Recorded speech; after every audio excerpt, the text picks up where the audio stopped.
So welcome aboard. Welcome, welcome, welcome. Only 90s kids will remember this terrible, terrible image. Today, Saint Doom is not present. You have Professor Doom with the crazy professor hair, which just means I go like this a lot. If I ever leave for more than 10 minutes, you guys are all legally allowed to leave.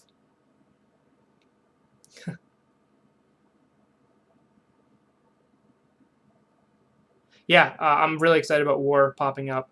Oh, it's 15 minutes. I'm sorry. You can leave after 10.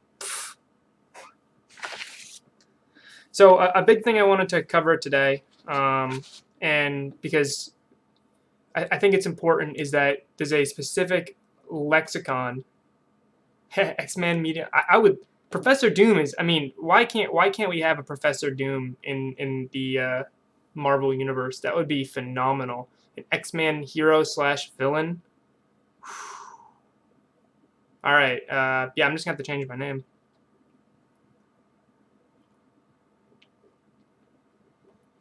The big thing I wanted to cover and welcome aboard to Modern is Modern is a format. I'm sure everyone knows it doesn't rotate. Blah blah blah. It goes back to 8th edition.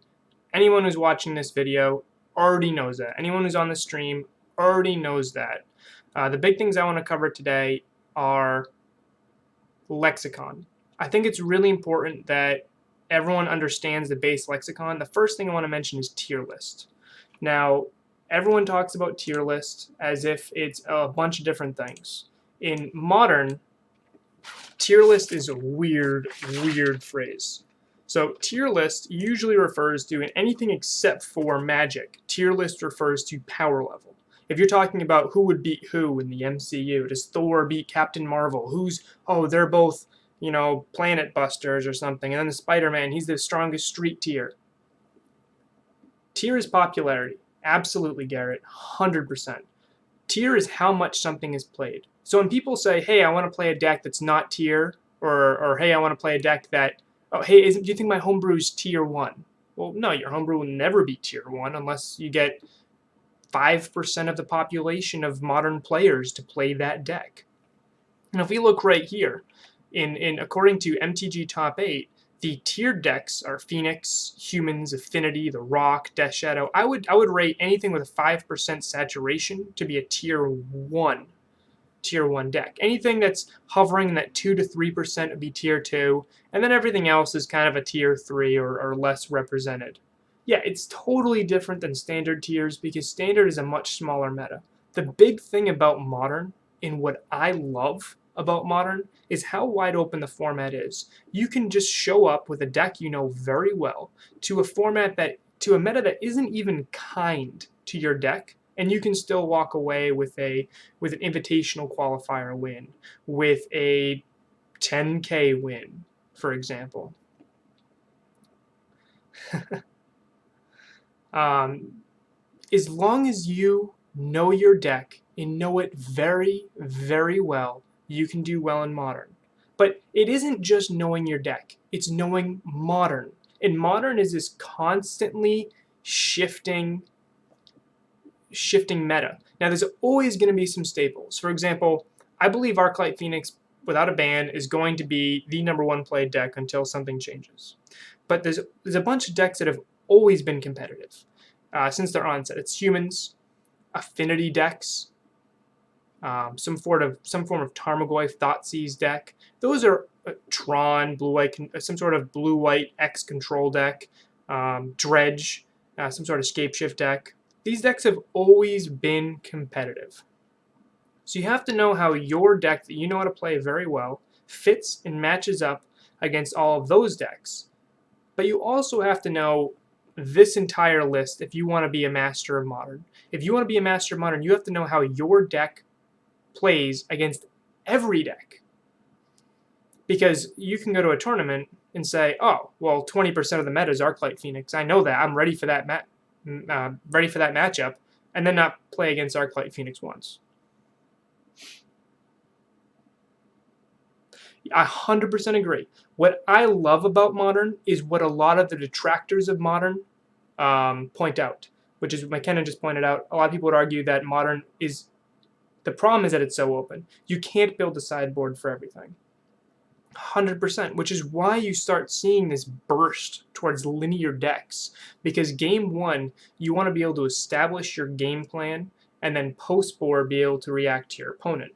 I personally don't want a 20 to 25 sideboard card for Modern, because I think that would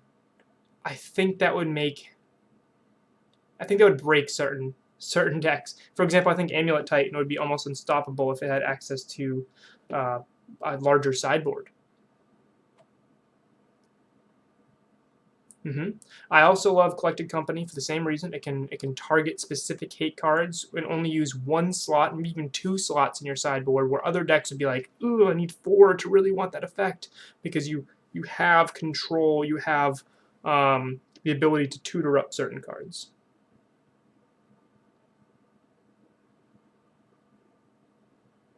Yeah, 100%. So a little bit ago, before I started this recording, I'd mentioned how I'd played with my Sultai. I brought a Noble Sultai deck to a format, and I was 100% ready for the metagame. I was like, you know what, Tron's on the downswing. I'm going to adjust my sideboard accordingly. I'm going to be prepared for all the tiered decks. This happened a couple years ago, and I was like, I 100% was like, you know what, I'm not gonna play against Tron. At that point, Tron was very underrepresented. It wasn't played much, and I was right. Tron was barely played at that, and I think it was a GP. The problem was I played against Tron 3 times, because Modern is so wide open. Even if you prepare extensively for something, it doesn't mean you're going to play against it. Even if you prepare, oh, I'm not going to play against that. At the most recent invitational qualifier, the one that Prophylaxis, he's I don't know if he's in the chat right now. He's one of the subs. He's used my Abzan Company list, and he came in second at the IQ. I brought Amulet Titan because I looked at the meta and I said, oh, it's going to be a lot of control, a lot of Arclight Phoenix, and a lot of Tron. I think that Amulet Titan fits better here. I didn't play against one of the. It was seven rounds. I didn't play against one of those top decks once. I was again correct in my assessment of what the meta was going to be, but it didn't matter because Modern is so far open.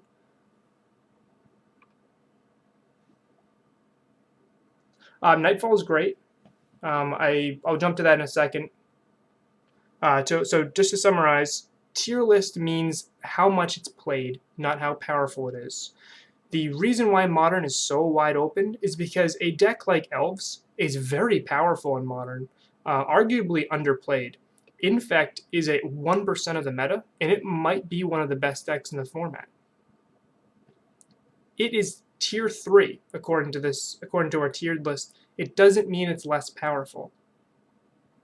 Red deck wins sitting at 4%, Spirit sitting at 3%. I mean, it doesn't mean that those decks are more powerful than Fairies. It just means Fairies isn't played as much. Tier is 100% equal to frequency, not power level. In Modern, there's a very, very different take on what frequency. There's very few decks that are inherently more powerful than the other decks. It's very balanced in the fact that you can show up with Mill and you can win a tournament. You can show up with Blue-Red, Twin Exarch, and Kiki-Jiki and win a tournament. And we see it all the time. Boggles frequently takes down tournaments, and, well, not frequently, but it shows up, and you can see it's at 1% of the meta, because it's a very powerful deck. A deck that represents 1% of the meta is very powerful. Doesn't happen in any other Magic format. 100%. Well, Garrett, the reason I metagame for that was it's a local place. I kind of knew what was coming there. But yeah, 100% metagame for Modern. 100% metagame for your LGS, I mean. So what are my thoughts on Nightfall? So here you can kind of see in Modern, according to MtG Top 8, there's a big split, aggro, control, and combo. You can kind of break down how that's set up. Aggro decks are fast and medium interactive. Control decks are slow but heavily interactive. And combo decks are fast and lightly interactive. Now, they all battle each other in different ways, and there's different variations of each. For example, Jund is a mid-range deck, which blends some control with some aggro, because it does have big creatures and does go off from there. If you want to attack a specific element of the modern metagame, I think step one is having step one is don't be slow. Now I know that Blue White Control and Urzatron are both slow decks, but they have established game plan and they're ready to go off from there. Their whole game plan is just to stop their opponent and then win. If you show up to a modern metagame, and if you show up to a modern event with a homebrew and it doesn't really have a cohesive plan, then you're not going to be as well off. Right before this recording started, I talked about why I like Kitchen Finks in Abzan Company lists. Here, I'll pull it up here. Why I like Kitchen Finks in Abzan Company lists instead of Knight of the Reliquary. And it isn't because Knight of the Reliquary is more powerful. It's because Kitchen Finks actually works with the game plan that I'm pushing here. Because Kitchen Finks makes Vizier of Remedies a stronger card. Instead of just being a combo piece with Devoted Druid, all of a sudden Vizier of Remedies is also a combo piece with Kitchen Finks. Now, if you're just straight up going to compare Kitchen Finks and Knight of the Reliquary, Knight of the Reliquary is going to win in almost every situation. But if you're going to compare Kitchen Finks with Vizier and Knight of the Reliquary with Vizier of Remedies, well, it's no contest. Kitchen Finks wins every time there. Kitchen Finks makes the entire deck better. Kitchen Finks makes the entire deck's game plan better. Because you can go turn 2 Devoted Druid, turn 3 Vizier of Remedies, and if your Devoted Druid dies, your fallback plan is hop on Kitchen Finks, and you can still win turn 4. You can transition a turn 3 Devoted Druid win into a turn 4 Kitchen Finks Infinite Life win. So, Nightfall. If I was going to bring any deck, I would want to show up with a very clear plan A, and I would like to have a backup plan B. I think one of the reasons why I beat Ad Nauseam here was because I was able to shut down the Ad Nauseam. First of all, I think Coco's got a great matchup against Ad Nauseam, but second of all, I think I was able to shut down the plan A, because their only plan A is win with Ad Nauseam. So Nightfall, for those who don't know, let me pull it up.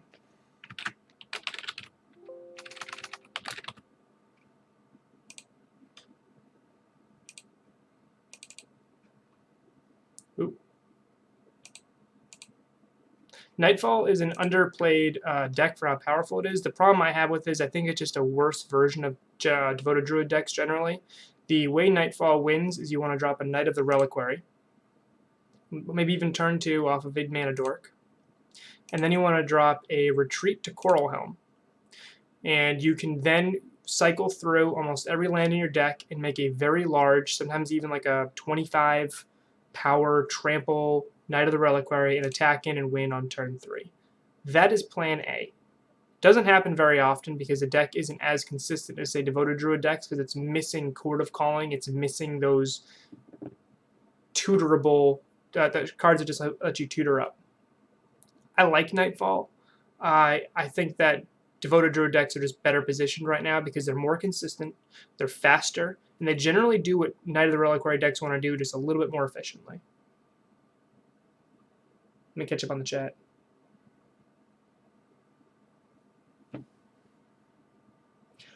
Chalice, hey, dim sum boy. Chalice of the Void in Coco, I ran a league of it. I ran a list very similar to Spider Space, and I really liked what the deck was trying to do. This was a Thalia list with Chalice of the Void. And so the whole point of it was this deck could actually pull off a turn 2 win with a turn 1 Devoted Druid, thanks to a Gemstone Cavern or a Simian Spirit Guide. It was very fast. The problem I had with it was I think losing the Mana Dorks made some of the cards weaker.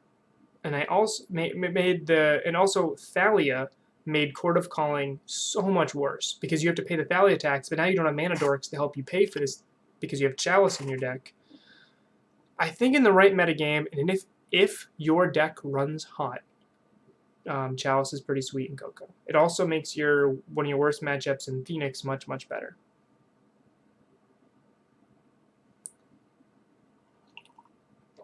Knight of the Reliquary is actually the lands in Modern. I think Amulet Titan has proven that the lands in Modern are actually very, very good. The problem is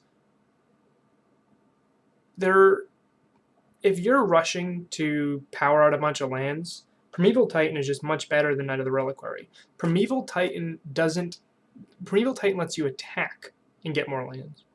Primeval Titan lets you get lands the moment you play him. Knight of the Reliquary, she doesn't. She makes you wait a turn. So let's say, best case scenario, like I just outlined with this Nightfall deck here, you do a turn 1 Birds of Paradise, turn 2 Knight of the Reliquary. Now you're able to start tutoring up lands turn 3, and this is at a 1-for-1 rate. You have to tap something you just invested your entire game plan up to this point, and then sacrifice a land, like a forest, to get another land from your deck. That just is not good enough. Amulet Titan decks can... I think Primeval Titan is just a better Knight of the Reliquary, which is my whole point here that I'm trying to make. Primeval Titan decks can play him turn 3. Immediately get the 2 lands out of it, even if it dies. Knight of the Reliquary doesn't guarantee anything. And Knight of the Reliquary never gives you card advantage. Knight of the Reliquary is always keeping you even. Primeval Titan, draw 2 cards right away. So I do think Knight of the Reliquary is very strong in Modern. I just think the issue is that there's a better card. No one would play a worse version of Tarmogoyf, and I think right now Knight of the Reliquary is a worse version of Primeval Titan.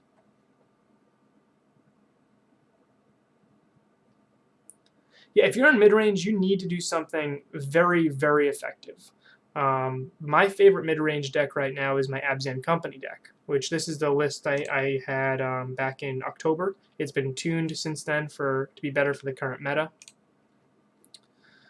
And this is a mid-range. The sneaky thing about this is actually a mid-range deck. That game 1 is a combo deck, and it transitions into a mid-range deck, and that's how I attacked the format.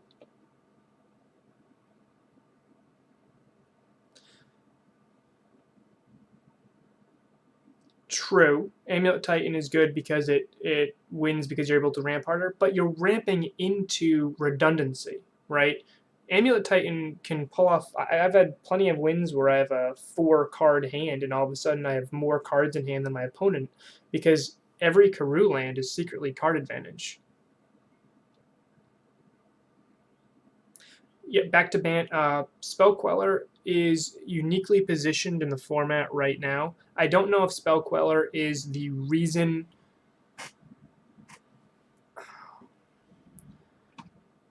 Is Spell Queller even here? Yeah. Spell Queller is a creature which, when it enters the battlefield, you can kind of be a weird little counter spell. The problem with Spell Queller is the format is so diverse that Spell Queller is best in a format where you know what you're trying to quell, and you know that you can Spell Queller with a target, because Spell Queller's restriction is that card has to cost 4 mana or less. A lot of the best cards in Modern right now, if we just jump back, cost more than 4. For example, Primeval Titan out of Amulet Titan. Any threat from Tron.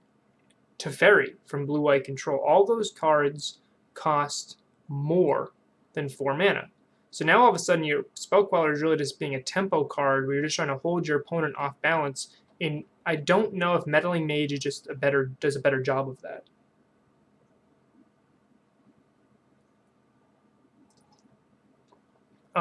If you link Lord of the Lobster's list, or is that the one that I was just looking at? If you link Lord of the Lobster's list, I will pull it up and I will look it over.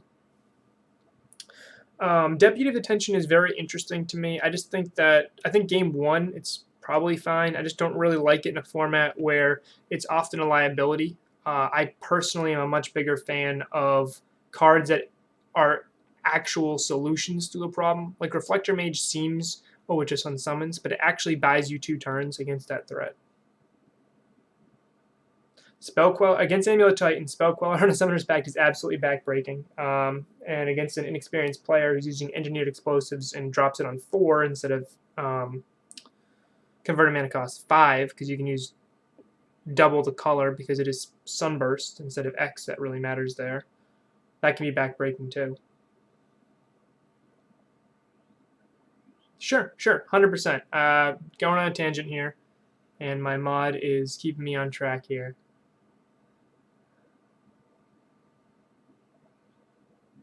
If we're specifically just talking about my Abzan company list, this is the older list I had a little bit ago. I've changed it a little bit. I've dropped Renegade Ralliers for more Eternal Witness. I dropped Safi.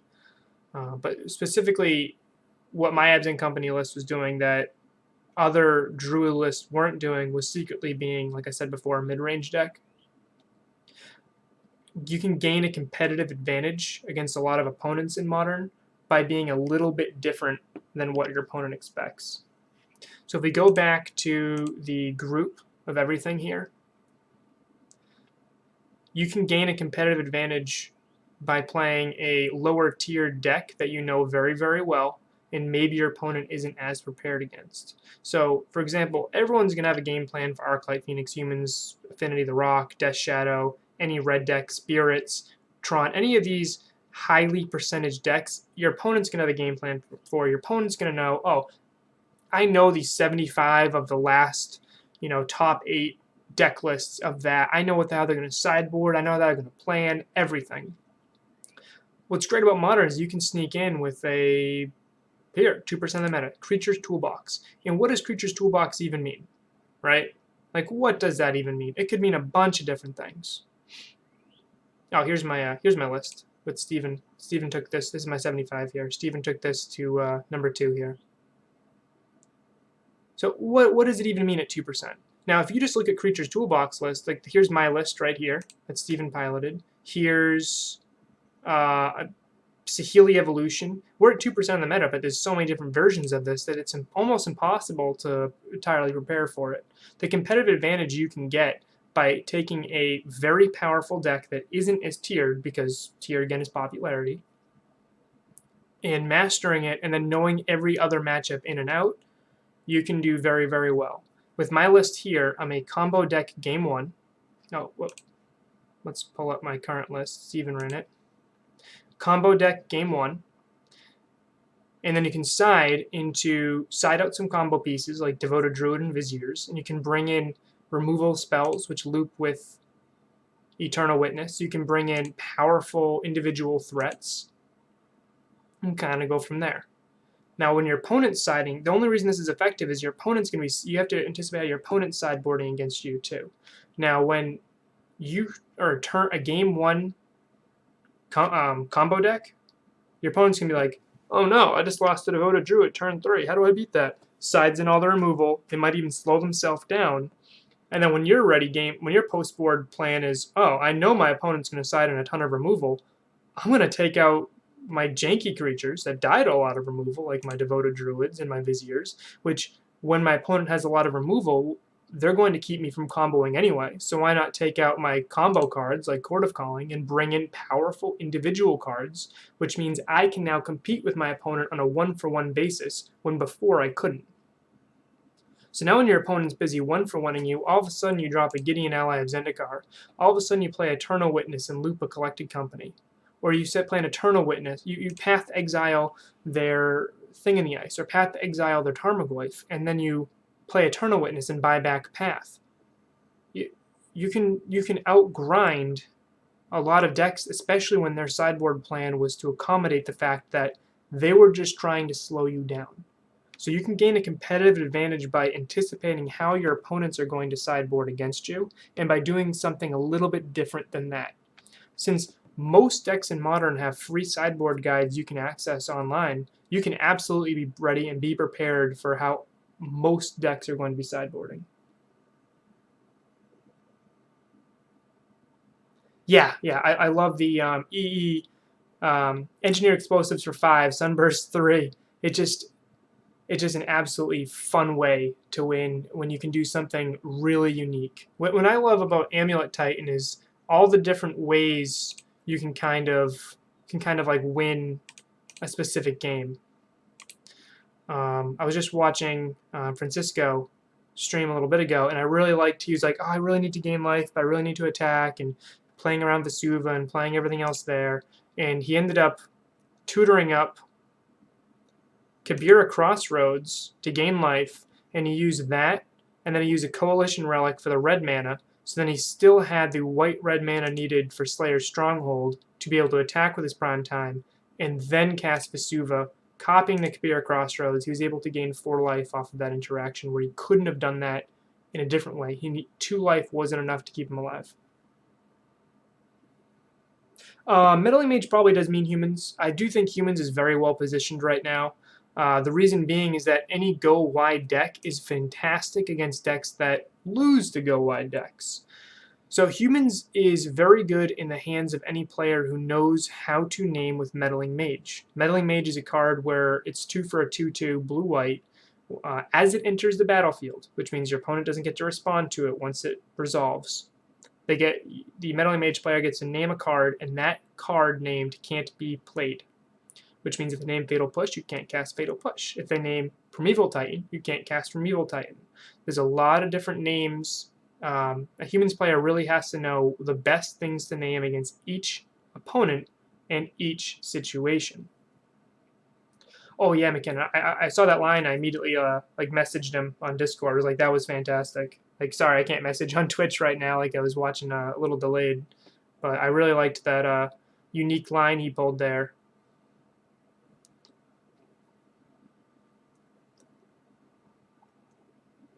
So I'm getting way off course. I'm getting a little chatty here. Professor Doom. I think one of the biggest things to remember in Modern is how nothing is exactly as it seems. And even if you break down and you try to make a lexicon where everything fits perfectly, we've accepted the fact that tier lists are popularity, not power level, because even a deck that's sitting at 2% can take down a 10k. Even decks sitting at 0%. I've lost a tooth and nail. I'm not embarrassed to admit it. I think the big thing to remember is that every deck in Modern has the ability to shift into something slightly different post-board. Arclight Phoenix can shift into a control deck post-board and just try to slowly grind out a win instead of just being the explosive, fast deck it is. It can also transition. I mean, I've seen Jace the Mind Sculptor out of Arclight Phoenix. I've seen more creatures out of Arclight Phoenix. There's a lot of different ways they can tune their deck to combat the current meta. And that is really where I think you can gain a competitive advantage in Modern. It's less main board. I think people focus way too much on the 60 and not enough on the 75. You play more post-board games in Modern than you do main board games. That's just a fact. You play more post-board games than main board. So when you're able to do something slightly different with your sideboard plan in anticipation of what your opponent is going to be doing, you can steal a lot of wins there. How would I tune Abzan Company to fight blue-white control? So a big point I'm trying to make is blue-white control is sitting at 7% of the current meta. I would have a game plan for blue-white control, and I do. It's available in the Discord. An entire sideboard guide laid out for Abzan Company. A big thing I would do is understand the matchup, understand how to play, and understand the role. And my plan for blue-white control has shifted considerably. To the point, no, we don't have that command. I'll link it. I'll pull it up.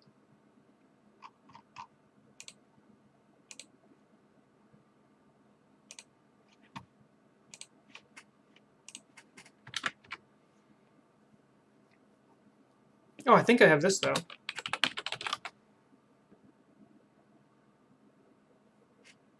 Wow, I just spent like 20 minutes putting that on there. Anyway, we do have MTG bot now, which is great. How I would understand the matchup, and if you're going to want to beat blue-white control consistently, you have to understand that if you let them untap with a Planeswalker, you lose the game. If you let them untap with 4 mana up and you haven't yet comboed, that you're not going to be in a good spot. I will oftentimes, and you've seen it, you can see it on stream, you can see it on YouTube, when I'm playing against Blue-White Control with my Abs and Company list, I will do something that a lot of people don't advise doing, and I will actually cast Collected Company on my turn if my opponent doesn't have Counterspell Magic up, because they run more counter magic than they run board wipes. So I will absolutely cast a Collected Company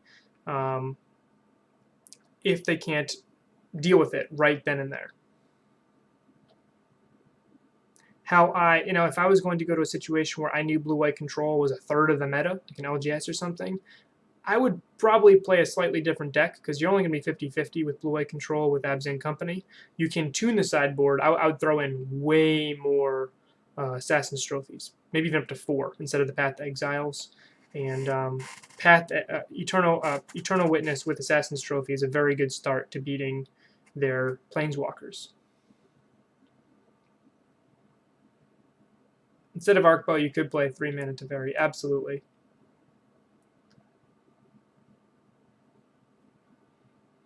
Is Vivian's Arcbow modern playable? It is. It is. It 100% is modern playable. I will not be playing it in my Abs and Company list. I think there will be a deck that uses Vivian's Arcbow, but I think a deck that uses it will have to take advantage of the discard element too. And I don't know if that will use Vivian's Arcbow is kind of a card that can tutor a little bit, cheat something into play. It's kind of like a hybrid between some weird looting card. It's kind of Fauna Shaman meets Ether Vial. Yeah, so I think that is absolutely a playable card. It needs to find a home. I don't think it'll be played in Coco. Madness cards. I was thinking Vengevine. Any creature-heavy deck can absolutely take advantage of discarding a Vengevine. I think a green-black zombie Vengevine list running Vivian's Arcbow for redundancy can certainly work. I don't know if it'll be good enough, and I don't know if it'll be better than something else. You're looking for a Abs and Company, or what are you looking for, Dim Sum? Are you looking for any deck, any type of deck? Or are you specifically looking for a Collected Company deck list for that meta?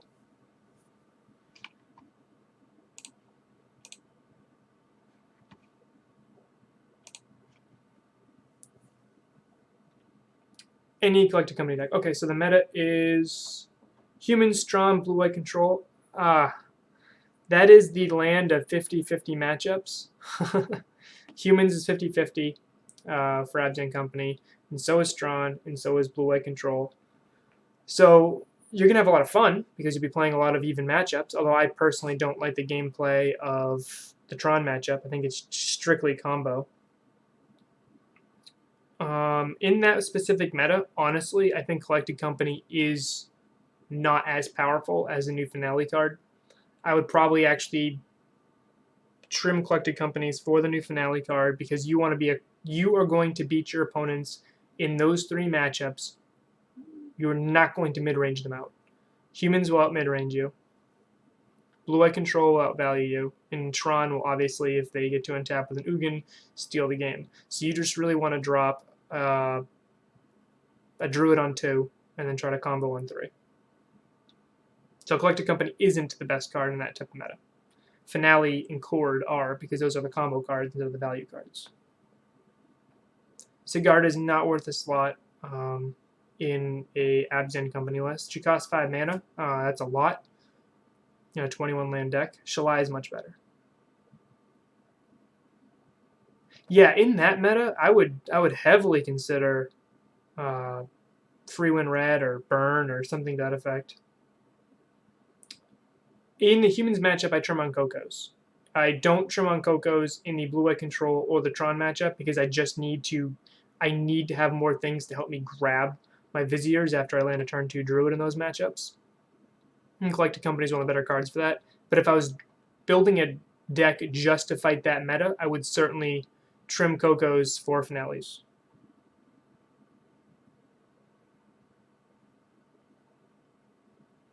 Yes, that's 100%. That's what I'm kind of getting at, McKinnon. If the meta is only decks where Abs and Company has to be a combo deck and can't be a fair deck, then Finale is better than Collected Company.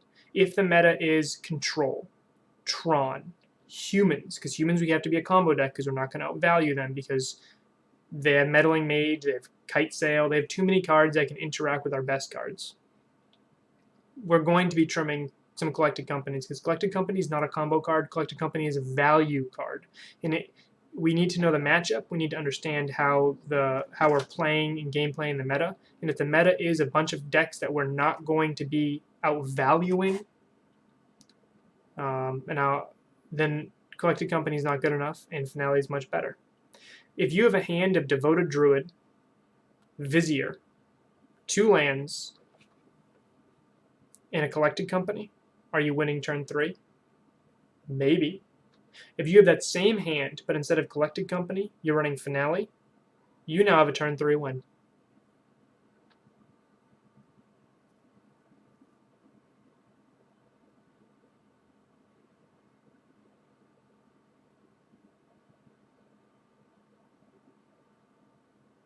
Eldritch and Neo are also fine answers too. The problem with Eldritch is so bad against counter magic.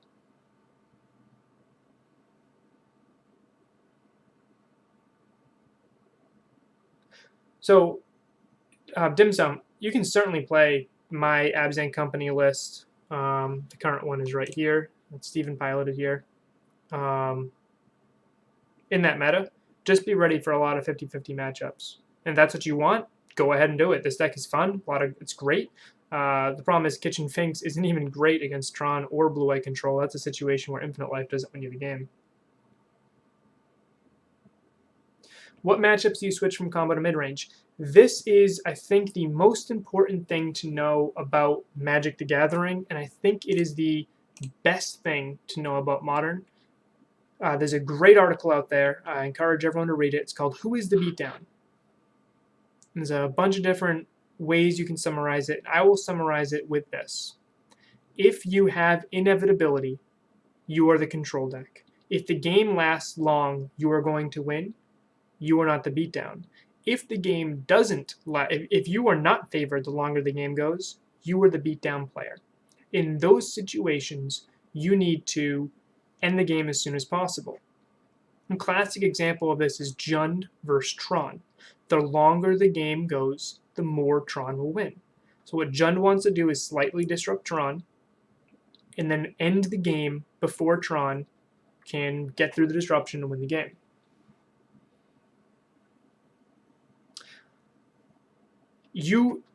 Sorry, I'm also catching up with the chat. Another example would be Arclight Phoenix versus Tron. The longer the game goes, the better chance Tron has of winning, right? So Arclight Phoenix wants to end the game before Tron lands in Ugin. If Tron lands in Ugin, the game is over. Dredge versus Amulet Titan. The longer the game goes, Amulet Titan is just going to win. Amulet Titan is actually in that unique position because it's basically the control deck until it lands a Titan. So to answer your question, what matchups do you switch from combo to mid-range? Any matchup where I feel that I can outvalue my opponent, I'm going to go from combo to mid-range. And to clarify that, any matchup where I feel like I am not going to be comboing and I can win a long game against my opponent, I'm going to be mid-range. That includes Jund. That includes Arclight Phoenix. These are situations where the longer the game goes, the more favored I am because I have 4 Eternal Witness, I have 4 Collected Company. I have value. I have more 2-for-1s than they have.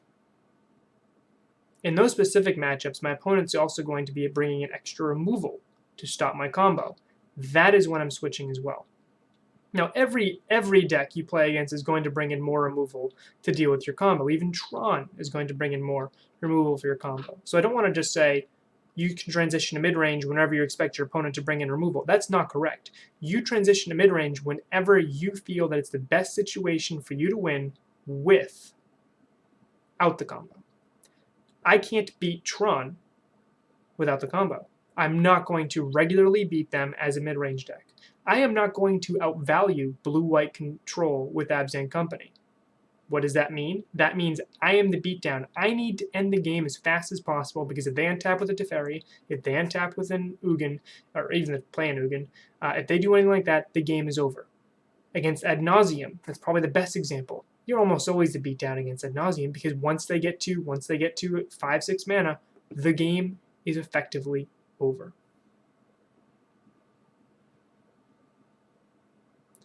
Yeah, 100% dim sum. I do have a primer. I have a, 15-page sideboard guide laying out the matchup for every single tiered deck and a lot of untiered decks in Modern, how to approach them, what I take out from my list, what I bring in, and why. I think why is very important.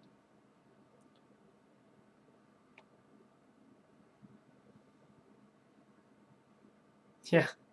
I do like playing matchups where who the beatdown is entirely in my control. I don't like playing matchups where who the beatdown is not in my control.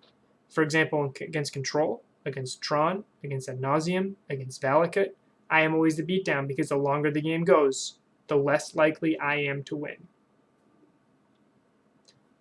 Now, a deck like Jund, well, we both have plenty of value there. Thanks, McKinnon. Sometimes I'm not. I mean, my 100% my plan today was to stream, but MtG is down, so I wanted to still hang out with people and talk about that. Here, I'll pull it up. So if you're in the Discord, which there is a link there,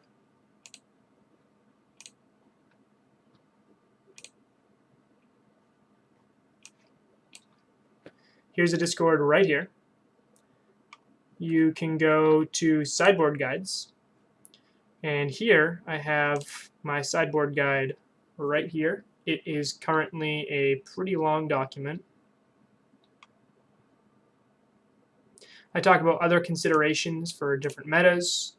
So it's an 18-page document, what some flex spots are, what you can change if you want to for your meta. But I am consistently upgrading this to adjust for the MTGO and GP metagames. So if you ever are out of it for a month or two, just pop in here and it'll be updated. You can see I've broken it down based on what type of matchup it is, line by line.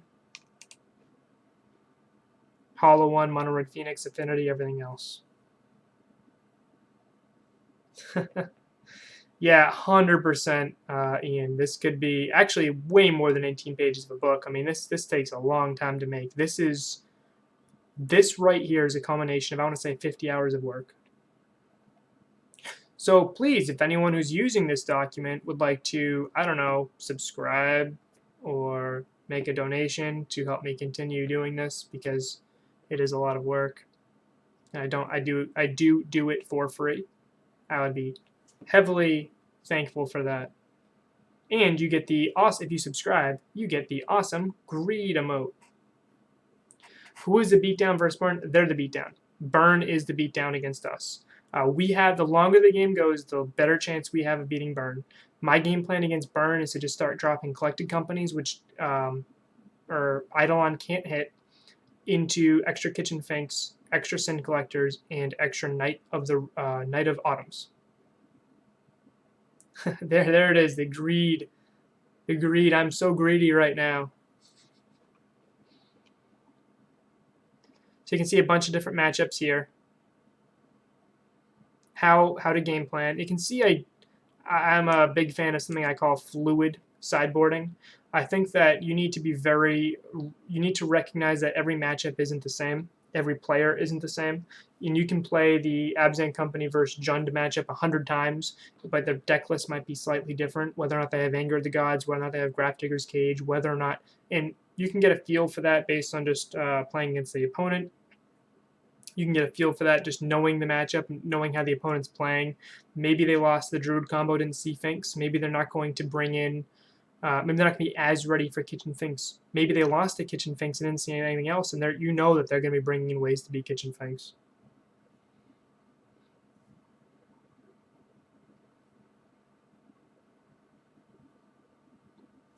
Sounds good. Yeah, and if you have Twitch Prime, it's a free sub. It should be right up in this corner. Up here. But do you got them play draw sideboard splits? I don't. That's why I like to make a couple little changes. You notice I wrote 2+ and 1+ here because I do like transitioning a little bit there. Top right.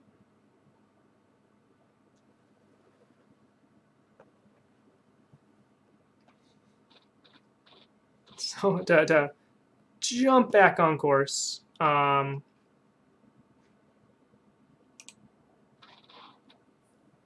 we talked about the tier list in Modern, how it's a popularity game. It's a beauty pageant. It's not who's the best. It's just a beauty pageant.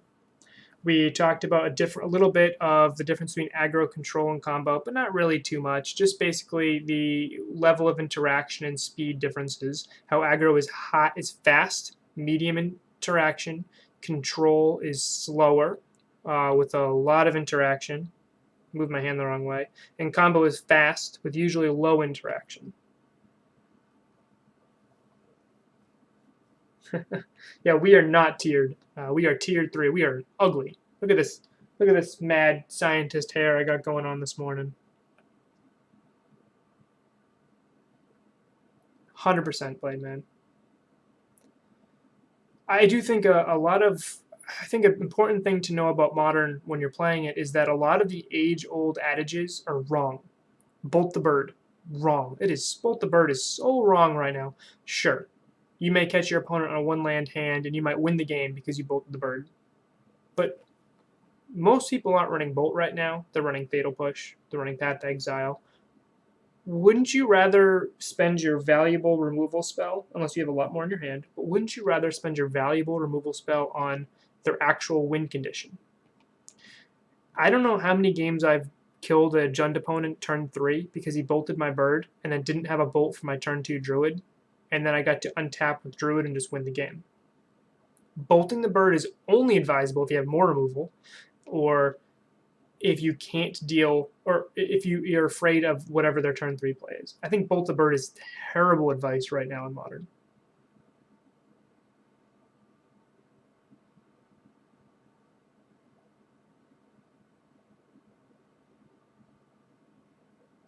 All Temple Garden players are in a cabal.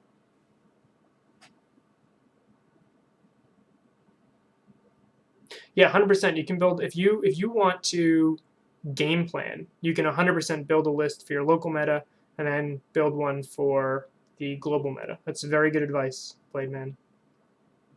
I don't do that because I like playing my online decks more frequently to get more reps with them. So I'm okay with losing at a local level to play test a card I wanted to play test, or do something like that. I'm a huge fan of what I call the 15th sideboard slot. Just to pull back up. Let's pull back up the sideboard guide. I'm a huge fan of the 15th sideboard slot. So a current deck list here. My 15th sideboard slot is either the 3rd Night of Autumn or 1 Anaphens of the Foremost, and I keep switching that out to be different cards based on how the meta is slightly fluctuating. And I really consider that 15 sideboard slot. I really build a 74 card deck, and that 75th card is what I absolutely don't want to lose to. I don't want to lose to Phoenix or Dredge. Okay, Anaphens. I don't want to lose to Burn, Night of Autumn. I don't want to lose to Hardened Scales Affinity. I'll throw a Spellskite in. Yep, 100%. Yep, absolutely. Build around what you're expecting. But remember, in a global meta, even if you perfectly are ready for what the meta is, even if you said, I'm 100% ready for the tier decks. I'm ready for them. I'm going to beat them. I know how to game plan for them. Then you're going to probably play against like Mardu Pyromancer 6 times because that is what Modern is. And that is why it's important to have a proactive game plan and know 100 different matchups in and out. Just to touch back on it, the last I told two stories already on this stream. I told one where I was playing Noble Sultai, and I said, you know what? Tron's on a downtick. I'm going to side in, but Mardu Pyromancer was on an uptick. So I sided out some sideboard cards that were dedicated to Tron and brought extra mid-range cards in to beat Mardu Pyromancer.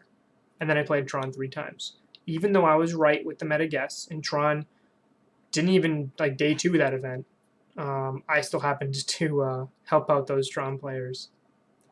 And the next one was the IQ, where Steven right here, Steven and I were both here. Steven took my list, the IQ, my Abzan Company list, but I took Amulet Titan because I was smart. And I said, you know what? That local meta has Tron, has Phoenix, and has a lot of control. And I was correct. I just didn't play against any of those 3 matchups, and I got wrecked with Amulet Titan, and Steven represented the deck well.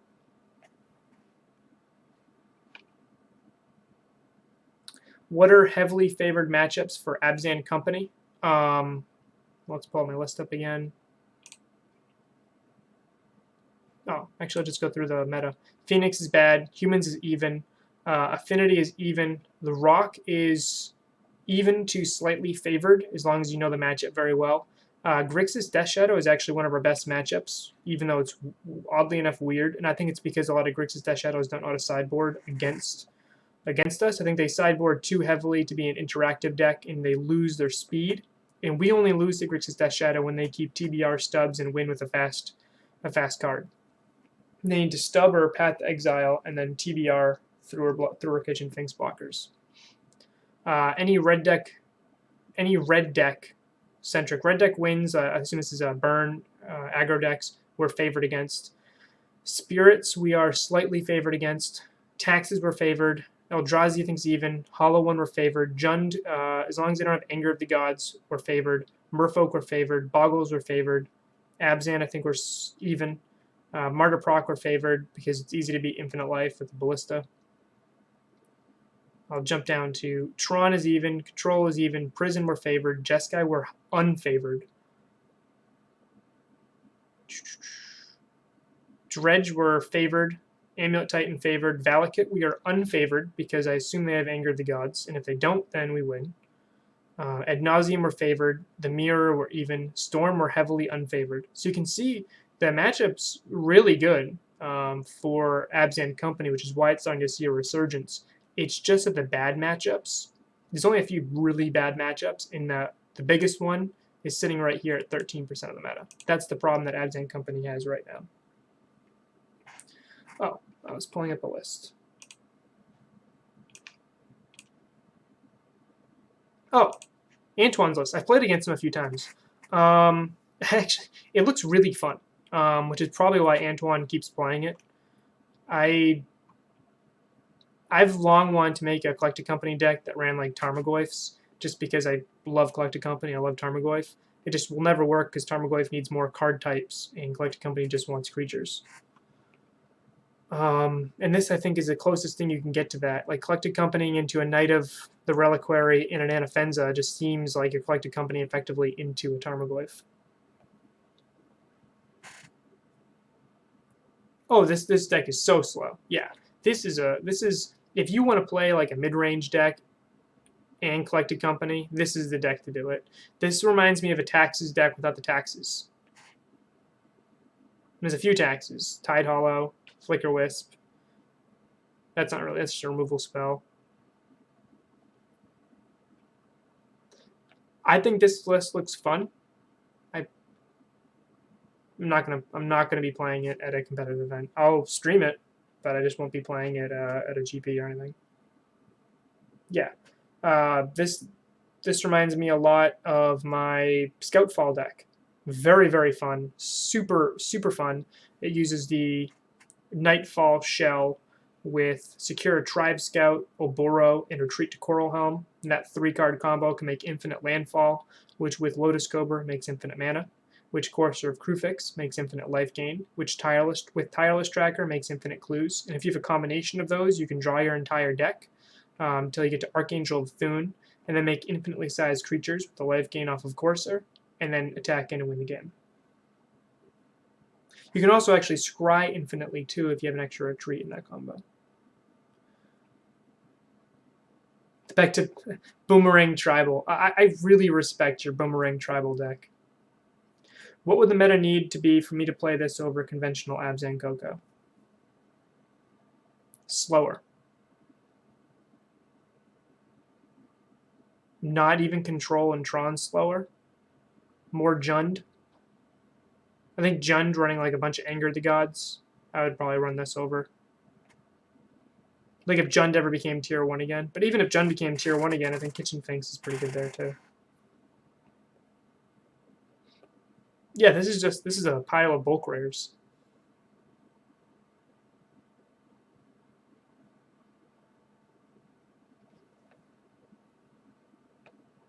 If Jund becomes tier 1 again, I'm probably just going to be playing Jund. I mean, Antoine's having a lot of success with this. I've played against him twice. He beat me once. I beat him once. It was a lot of fun, both games. It was awesome. Hey, Spider Space. How's it going?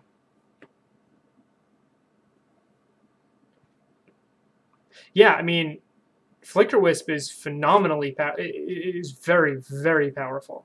Flicker Wisp with Ether Vial and Flicker Wisp with Collected Company is really sweet. I just think this list is a little bit too slow for what I am trying to do generally in Modern. If I wanted to play a slower deck like this, I would just be playing my Scoutfall list.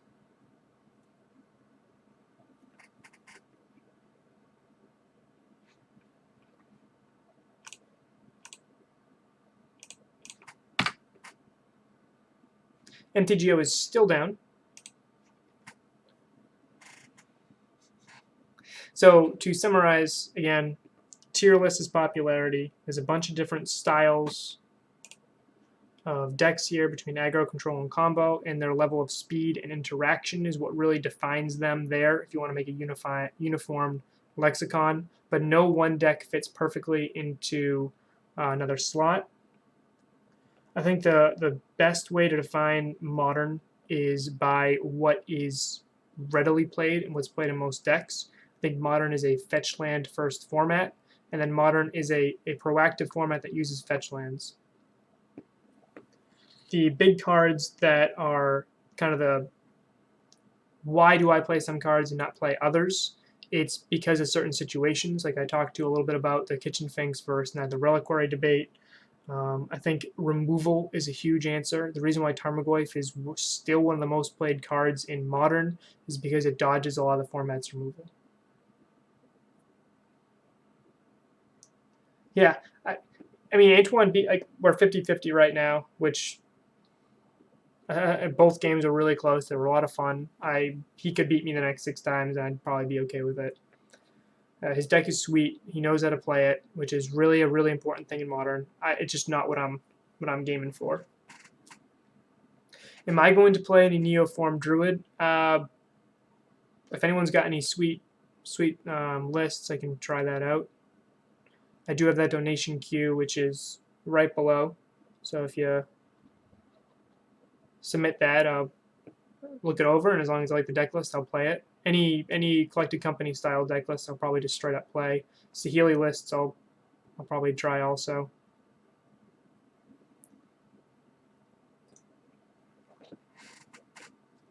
So we've kind of had an open forum so far.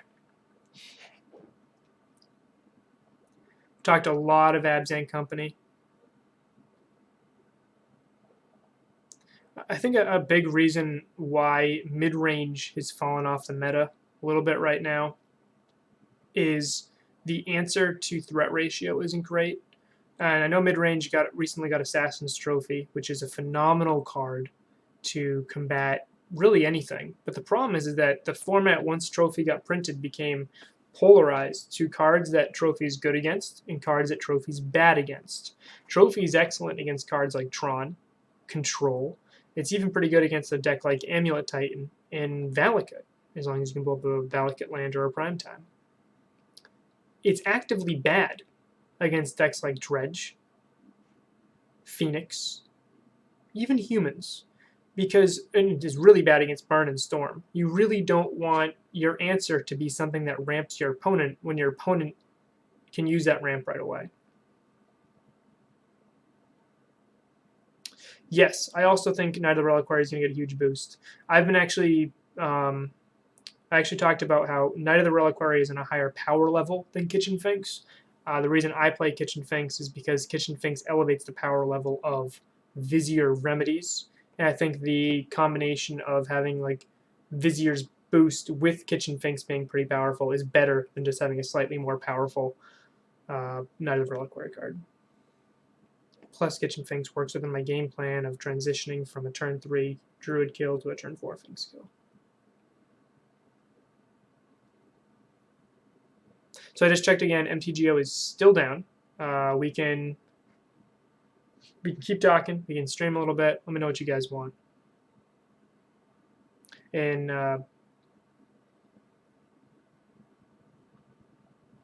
very good question for Spider Space. Spider Space. Did you see the Thalia Coco list that played Knight?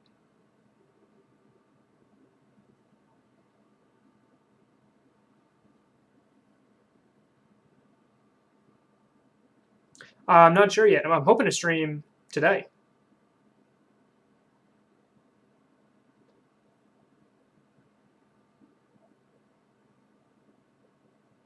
Dust Bowl.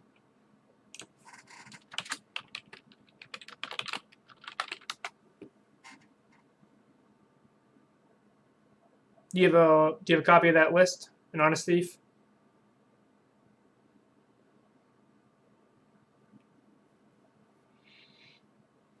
Dust Bowl seems pretty strong. I think that would help the format attack a lot of things. I actually think it would probably make Eldrazi decks a lot better, especially Colorless Eldrazi Stompy.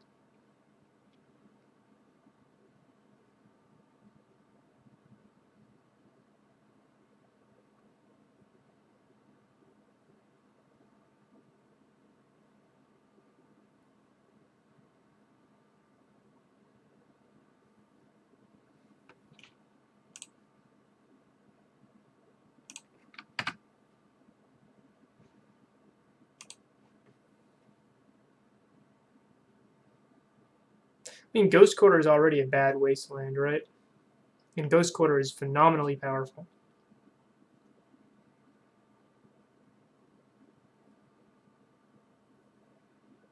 I actually think something that punishes players for running less lands is potentially a good thing in Modern right now. If you look at all the top decks right now, they all run, except for Blue Eye Control, they all run a lower land count. Phoenix runs, 17 lands. Grixis Death Shadow runs very few. Humans doesn't even run that much. Tron runs like 19. So something that punishes a lower land count deck, I think, could actually influence the format enough where there could be some considerable shakeup. The problem I see arising from that is it just could make Turbo Xerox decks even more powerful because now they have a tempo play, can stop a lot of the mid-range decks that would normally beat them up.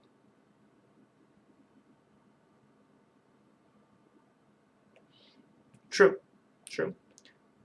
Although if there's a card like that, humans might actually shift from being 5 color to maybe being a 3 color, so they can run a card like that.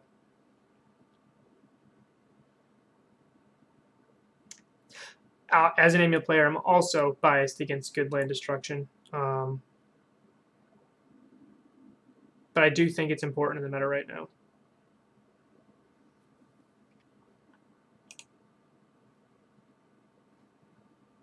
Oh, here's Lord of the Lobsters. Someone asked about this deck earlier. So yeah, this is just a Knight of the Reliquary list. He's got the basic swamp. For what? Just for his sideboard? I don't like that. I don't like the basic swamp just being for his sideboard cards. I actually think Bajuka Bog would be better in that slot than a basic swamp. It's just for decay and trophy. Yeah. So I don't like that mana base issue. Hey, how's it going? Make it a date. Awesome. I will plan that. Make sure that we can do this. Make sure that you are on the stream when this happens. So dim sum, yeah, that's the. I don't like this list. The reason being is I don't think Core Serve Crewfix really does much here. I think Kitchen Finks is just better in that slot anyway. I know it combos with Knight. So I just don't like the basic swamp here with no black cards main board. You're already running 4 birds, which will help you power out your black cards post board and the 2 tombs. I just don't like this. I know you can Field of Ruin into a swamp, but I just don't think that's enough. I would change this mana base. I would cut the Courser most likely, probably for more Ewits, which has more turn 3 kills, because a Druid, a Cord, and an Ewit with a bunch of lands is a turn 3 kill.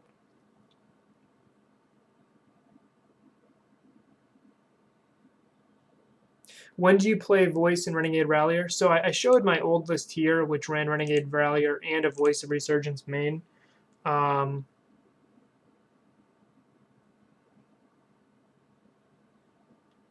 played that and expecting a very more fair meta, and you can see it really wasn't.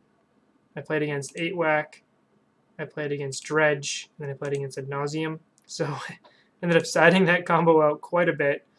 Voice did save me against a blue-red opponent in my win and end.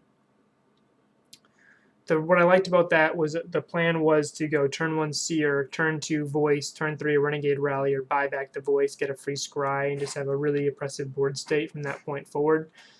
You can also go Renegade Rallier, Safi Eriksdottir, and Viscera Seer, and you can make infinite Scries, which I've done a few times, and it's really sweet.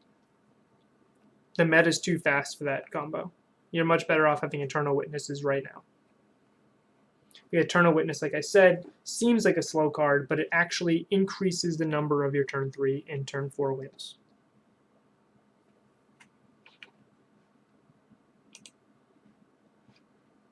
White-green Devoted Company. So Spider Space, this is the deck list.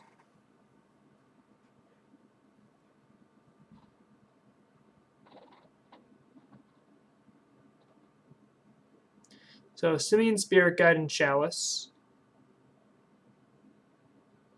Only 1 Thalia,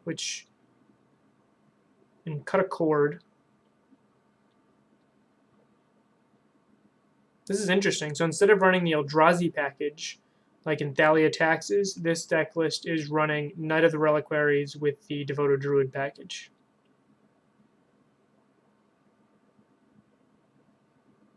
It has a Breeding Pool main to accommodate the sideboard Deputy of Detentions and Reflector Mage. McKinnon, I love the Safi combo. It is near and dear to my heart. Safi Eriksdottir is one of those cards where my win rate with Safi Eriksdottir was way higher whenever I had her in play than when I didn't.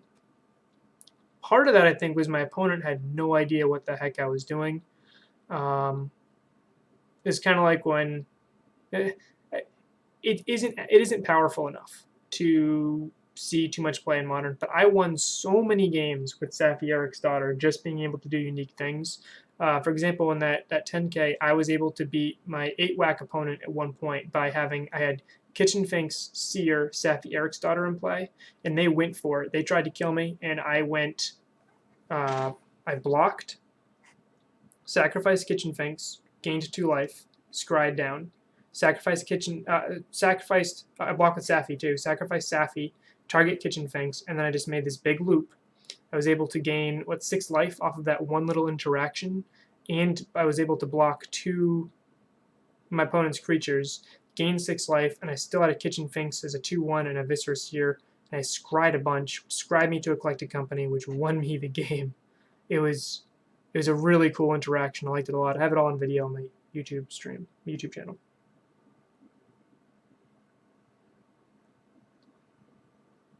If the theory to me about this deck does make sense, the one thing that I did experience was that when you throw everything out If you mulligan hard to get a turn 1 Chalice or something to that effect, sometimes it makes it a little bit rougher to try to get a combo down. That's why I really like Spider Space's Thalia Stompy deck, because your top decks are Thought-Knot Seer and Reality Smasher and Eldrazi Displacer, instead of your top decks being Devoted Druid, Duskwatch, Recruiter, and Vizier Remedies. Yep.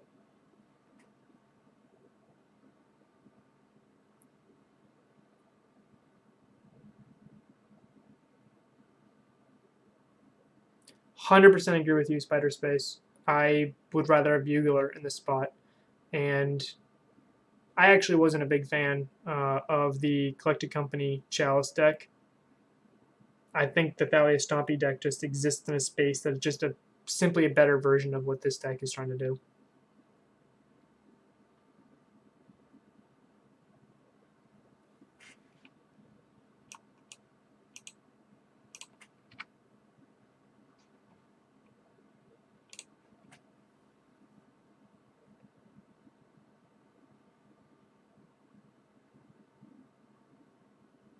So I guess to articulate on that, the reason why I think this deck list isn't as good as you never want to be in a spot where you're just playing a worse version of something else for no good reason. What is the reason for this being, in my opinion, a worse version of Thalia Stompy? If the answer is, oh, I have Collected Company, well, sure, you have Collected Company, you have Court of Calling, which lets you have some pretty unique spots. You have Knight of the Reliquary, which is a grindy card. I already talked about a little bit about how I think Knight of the Reliquary is a worse version of Primeval Titan, because you have to untap. Because if you go turn 1 Knight, turn 1 Dork, turn 2 Knight, you're not doing anything really till turn 3, and then all Knight of the Reliquary is doing is tutoring up lands at a 1-for-1 basis, where Prime Time you can drop him turn 3, potentially 2, and he's actually giving you card advantage right from the get-go. So what this deck looks like it's trying to do, I don't know if it's better than playing Reality Smashers and Thought-Knot Seers. You have Collected Company, but that it comes at the expense of running less Thalias, and Thalia is really good right now. So what is this deck list trying to attack?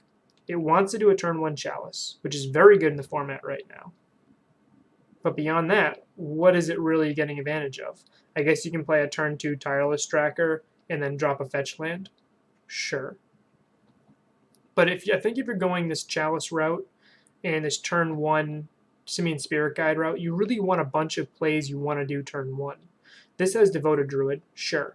This has 1 Thalia and has Chalice. I like the Thalia Stompy deck, which it has Leonin Arbiter, Thalia, and Chalice. And right from the get-go, you can actually just win a game turn 1 against some opponents.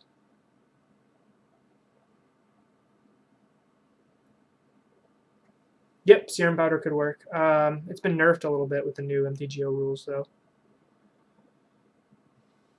100% Blade Man. What am I doing differently? And when I covered a little bit about what I was doing differently here, is I was looking like a combo deck. In Game 1, again, this is a combo deck, but I had such a good value plan that when my opponents were ready to deal with my combo post-board, I became a value deck that had a backup combo. So that's what I was doing better in the format. I was a combo deck that then became a value deck. And that was what I did better than a lot of the other combo decks in the format, like Ad Nauseam, even like Dredge and 8-Whack. Those decks can't become value decks. Those are just combo decks. So you can exist in this unique space in the format where you can shift into a value deck when you need to.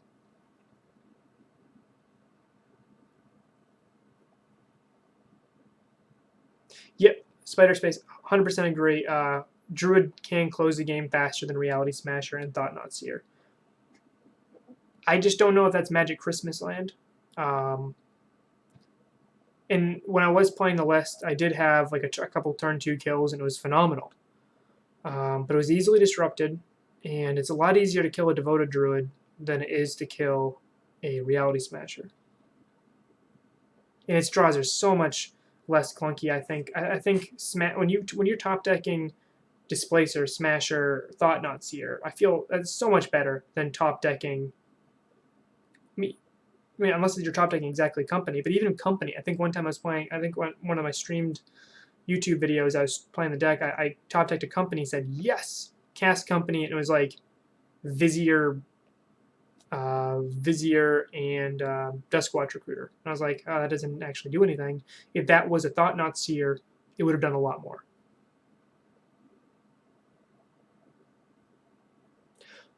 Right. I was just saying Knight of the Reliquary and Primeval Titan are the land-based creatures. And if you're going to be playing a card, I wouldn't want to play a worse version of something. So if you're playing Knight of the Reliquary as a toolbox land card, I think you're wrong. I think if you want to play a toolbox land card, that card is named Primeval Titan. Because Primeval Titan gets you 2 lands from coming in the battlefield and 2 lands every time he attacks. Knight of the Reliquary doesn't get to attack and get you lands, unless you're comboing him with Retreat to Coral Helm, which is something Primetime doesn't combo with.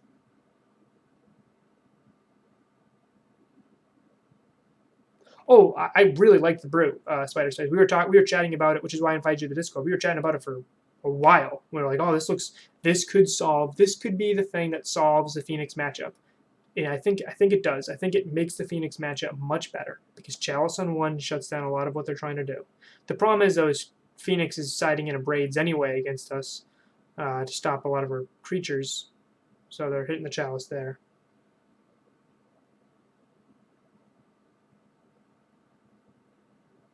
Yes, that isn't exactly what I was saying, McKinnon, but it is 100% accurate. It's part of what I was saying.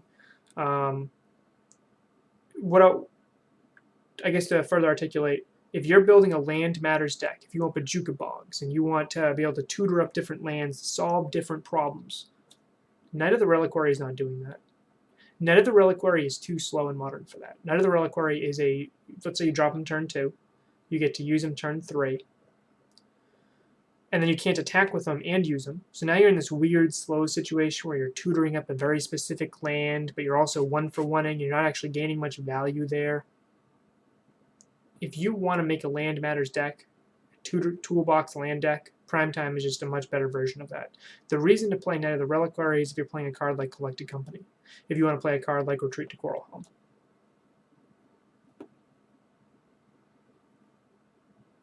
I didn't see Jim Davis run it. No.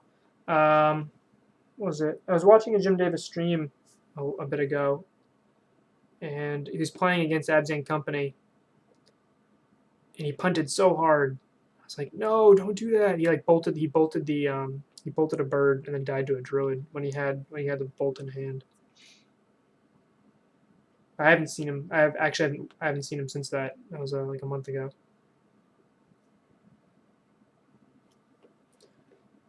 Let me check the Facebook chat. Blade Man.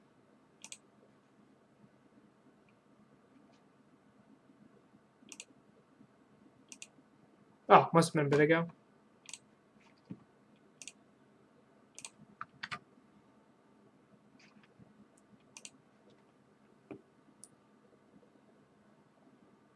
It's lost the time. It's lost the 10,000 messages since then.